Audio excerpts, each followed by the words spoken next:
Assalamualaikum warahmatullahi wabarakatuh. Good afternoon to our beloved Madam Shahira and our fellow classmates. Today, we are from group number 3, and we will present on the chapter number 3 for strategic marketing MKT 646. So our group today consists of me, Muhammad Fikri Hakim bin Rosli, and Muhammad Farid bin Abu Bakar, and also Muhammad Farouk bin Azillah. Okay, then Farid, can you share your screen now? All right, I will share our presentation now.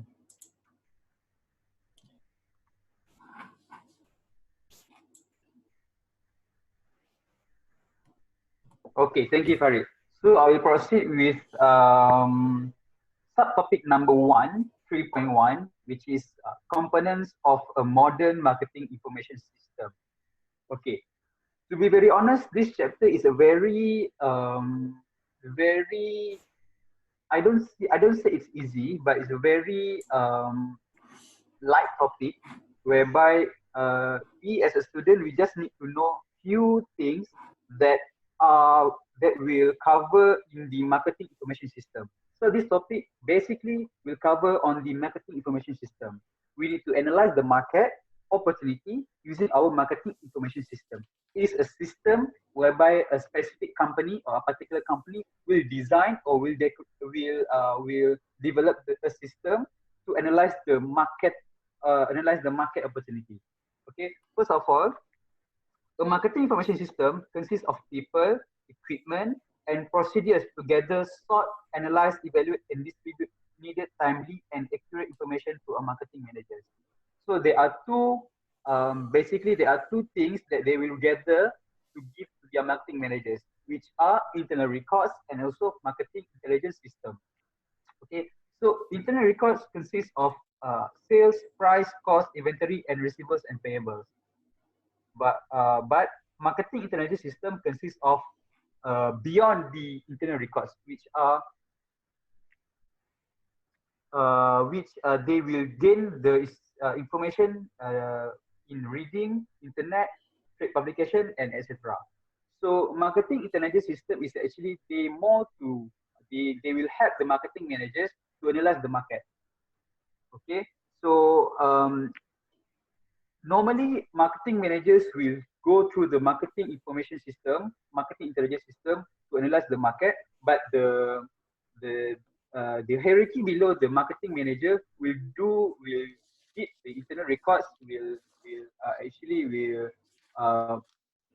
analyze more on the sales, price, cost, receivables, and payables. So I think the possible action to improve the quantity and quality of the Farid, can you go to the next slide? Okay. All right.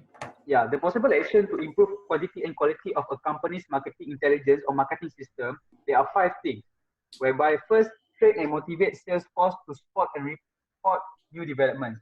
Okay, this one, marketing managers will need to train and motivate their sales team, their sales force, to report and analyze the new development. Any development they need to report to the marketing managers in order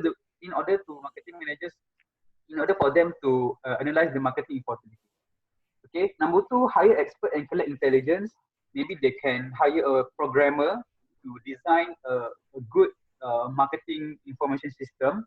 And then number 3, create network internally and externally. For sure, if they have a network, they will gain more opportunities to intercept the market. And then set up a customer advisory panel. Customer advisory panel is more to customer service management. So they might set up a new system, or they might improve a system to set up a customer advisory panel.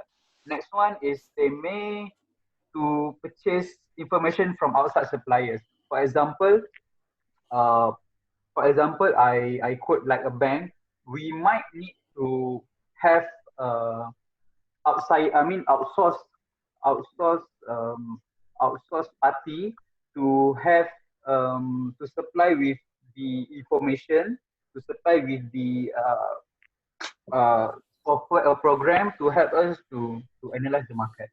So I think for the subtopic 3.1, components of a modern marketing system, the most important thing that you need to know is the internal record and also marketing intelligence system.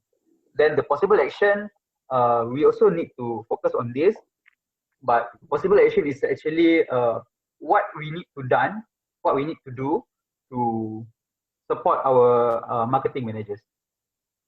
I think that's all for my part. All right, thank you very much, Fikri. Hello, everyone. My name is Farid. To continue the presentation on Chapter 3, I'll be explaining or sharing with you guys on subtopic 3.2, and that is analyzing marketing environment. So if you can see here, it is stated that there is 4 marketing environment, but you may focus on 3 main environment, and which is number 1 is a fad, number 2 trend, and number 3 is mega trends. Well, trend and a trend is more or less the same thing, so I'll be combining into one. So let's start with a fad. So a fad is similar to a trend, whereby if there is something new, people will tend to follow doing it for some times, but it's more in a shorter period. So it is something that is unpredictable. You can't predict what people will do, and the term is more on short terms. There's nothing significance about it. There is not related to economic or political. To give you an example on what fad is all about, it is something like a fidget. If you know, kids in school, they like to play with fidget. So when somebody start playing it, the others will follow, but it will not last long. It will just be a trend, a short-term trend. And moving forward, a trend, this is the trend will be last longer compared to a fad. So this will relate more to, for example, a political or a live streaming. Because political, if somebody talks about one topic, people will continue to talk about it for quite some time. And same goes to another example, for drone, for example. Drone is becoming a trend now, whereby every industry or many business use drone to conduct their business activity. And this has become a trend for quite a period. And moving to the third point is mega trends. So mega trends will last much longer than a trend. It will give a greater impact to the environment. And this usually, if we talk about mega trend, it will relate to technological innovation. And also, if you talk about the internet, for example, from 4G, we are moving to 5G. So this is something big, and it gives huge impact to the economic, to the political, and also to the technological changes. So moving forward, trends shaping the business landscape. So to briefly explain you on these trends that will shape or that will affect the business landscape, there are many, or there are more than what we put here, but I just want you to focus on the main 5 trend shaping that easier for all of us to remember. Number 1 is profound shift. Number 2 is increase in public sector. Number 3 is consumer landscape. Number 4 is big business practices. And number 5, demand for natural resources. To brief you on each of these line will take a little longer time. So this, if you need to know more details, you can ask in iClass. we will be answering all your questions. But for now, I just want you to remember on or focus on these 5 points.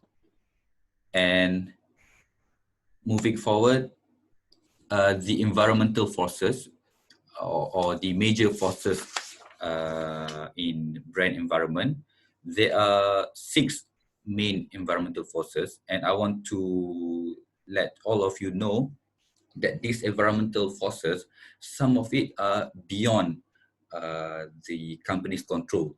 For example, if you see here, natural pollution and forestry. So this is something beyond our control. If you can take the example we are facing right now, the COVID-19. So this kind of pandemic, it gives great impact to the whole world. So this is beyond our control. And political, which involve law and government agencies. Social cultural, this is more on for the society. The demographic, which is the people, it depends on the population, age, and etc. Technological innovation, and if you talk about economic, is the purchasing power. So these are the forces that can make changes to the brand environment. And going to subtopic 3.3, analyzing industries and competitors. There are 2 main competition. One is industry competition, and another second one is market competition. So if you talk about industry competition, you have 4 components here: perfect competition, pure monopoly, oligopoly, and monopolistic. So monopolistic is similar to pure monopoly. So we focus on 3 main competition. So we start with perfect competition. Sorry, we start with monopoly first. So monopoly, if all of you knows, it is one industry or one company that will monopoly the whole business. They will not have competitors. For example, Tenaga Nasional Berhad (TNB), they are the only service provider for energy in Malaysia, in our country. So they monopoly the whole market. And oligopoly, there are more than one that also monopoly the business, but the competition is not that great. Unlike perfect competition, in one business or in one industry, you have many companies that are in the same industry. For example, oil and gas. So you have Petronas, you have Shell, you have Petron. So this is a healthy competition, and it's also called perfect competition. So moving to the second type of competition is market competition. So you have brand competition, industry competition, form, and generic competition. So let's start with generic competition. What does it mean by generic competition? Is you have the same product. For example, water. If you talk about water, you have mineral water, you have flavored water, and you have what else? You have energy drink. So it's still a water, but a different type. So that is called generic competition. Form competition is more on pricing. So pricing will play a big part on this form competition. Industry competition, it depends on what type of industry you are in.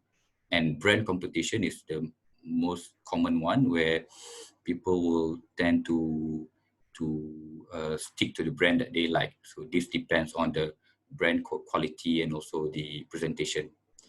So I think that is all from my part. If there's anything else that you need to know more, you can ask from the iClass, and I'll be passing to my next colleague.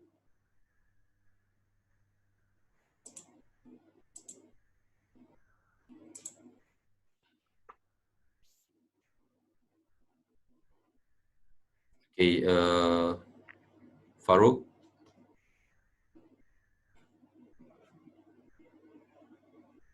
Hello, Farouk.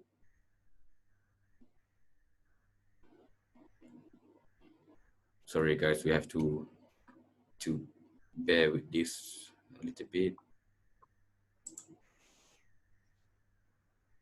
Oh. Thank you, Farid and Fikri. My name is Farouk bin Azila. I will continue with the next slide. This slide will discuss about balancing customer and competitor orientation.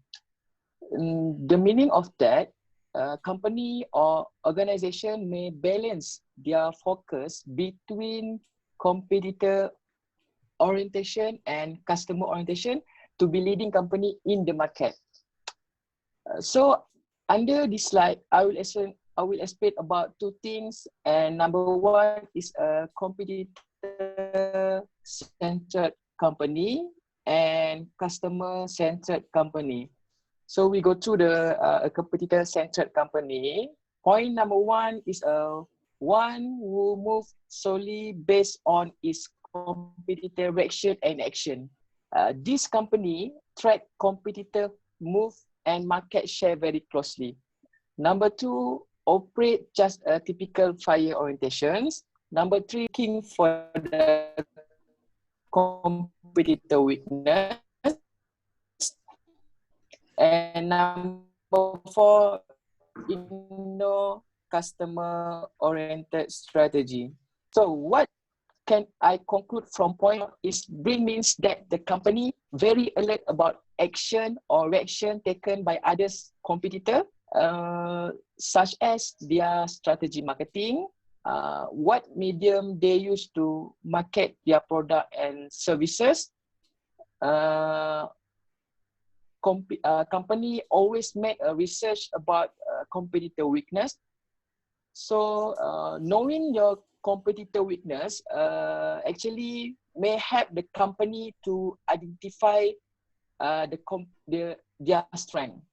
Other than that, knowing the competitor weakness can help company to determine which strength to highlight in marketing strategy. So lastly, for sure, the company will analyze each of that to make sure they're not left behind and always ahead of competitors.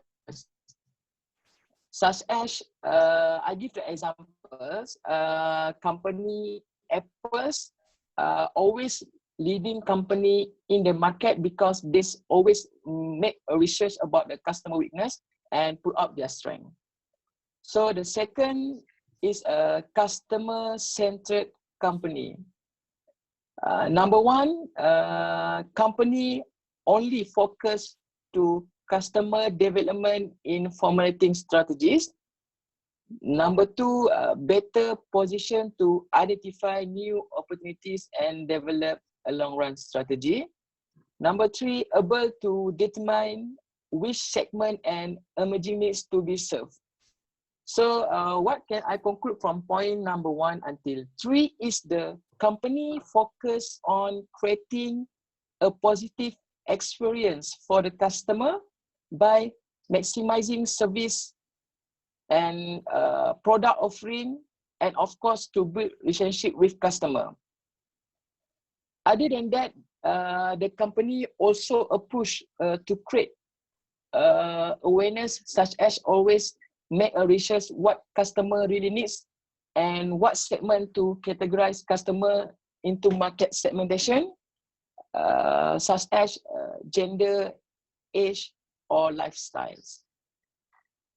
So under this slide, only cover about that thing. So I think I finished this part. So I will pass to the Fikri to make a conclusion about chapter 3. Fikri, you have any? All right. Thank you, Farouk, for your brief explanation on 3.4 points. So all in all, this chapter is more on analyzing marketing opportunities using the marketing information system. All right. So like I said, we need to know there are 4 main things in this chapter: 3.1, 3.2, 3.6, and 3.4. So the flow is there, whereby you need to know from subtopic 1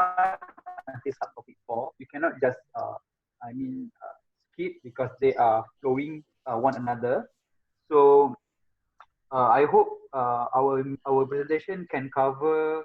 I hope you guys can understand our presentation as the main important thing that you need to understand first before you read all those notes for chapter 3 is we are using a system to analyze the market. So I think that's all presentation from us. But Farid, can you proceed with the past year question? I will explain a little bit to our audience. Okay, so we will be showing the positive questions. The one that we have in the slide. Okay, guys. So we have identified few past year question related to chapter number 3. So Farid, can you show them the first? Okay, all right. So December 2016, there are one question that we think that related to our chapter 3. So this question need us to explain 3 main purpose for preparing a marketing plan. So we have identified this question will ask us this question asks us about the subtopic number 1, whereby the purpose of preparing a marketing plan. So the answer, as you can see, that we have prepared below. So we need to actually explain about what is the main purpose, the 3 main purpose, and then we also need to relate with the subtopic number 3.4, which are the competitor-centered company, also the customer-centered company. So I think the main focus for this question is subtopic 3.1, which is the main purpose, and then the details is under subtopic 3.4. Okay, Farid, next. So for July 2017, we received, we identify a question also, actually 2 questions under paper July 2017, question number 3. They need us to describe 2 broad types of environmental force that affect the company ability, whereby we can find in subchapter 3.2, there are 5. P and E, TSD. P is for political, N for natural, E for economic, T for technological, S for socio-cultural, D for demographic. So we need to actually briefly explain what are those environmental forces and the examples. Then there are 3 demographic trends of interest to marketers and discuss whether these trends pose as opportunities or threats to the marketers. So as Farid explained just now, there are 3 demographic trends, which is a fat trends and also mega trends. So we need to explain what is fat and mega trends, and if possible, we need to give an example, the related example to relate with the 3 demographic trends. Okay. So if you guys have any question, you guys can always ask us in the iClass. So next one is December 2018. Question 1. So we need to actually draft a marketing plan for this product. So what we can see is we need to summarize from subtopic 3.1 until subtopic 3.3 on how to analyze the marketing opportunities and how to plan a marketing strategy. So you guys can also read all those answers. It is a compilation of subtopic 3.1 until 3.3. And then the most important thing, make sure you guys include all those examples and all those marketing terms. Okay, I think I don't have to explain more because you guys can always read the answer and answer the question that we have attached. So if you guys have any question, you guys can leave a comment below, and then we will reply to your inquiry or question in timely manner. And thank you, Madam Saira, for your consideration to allow us to do this video presentation. As right now we are in the pandemic COVID-19, so it is better for us to stay safe at home. And then I think we also need to be more creative on how we need to communicate with all our lecturers and also classmates. So thank you guys, thank you madam for your time. So thank you Farid and Farouk also. So anything you guys can drop a comment below and we will reply to you guys. Thank you. All right. Thank you, everyone. Yeah, thank you. Thank you.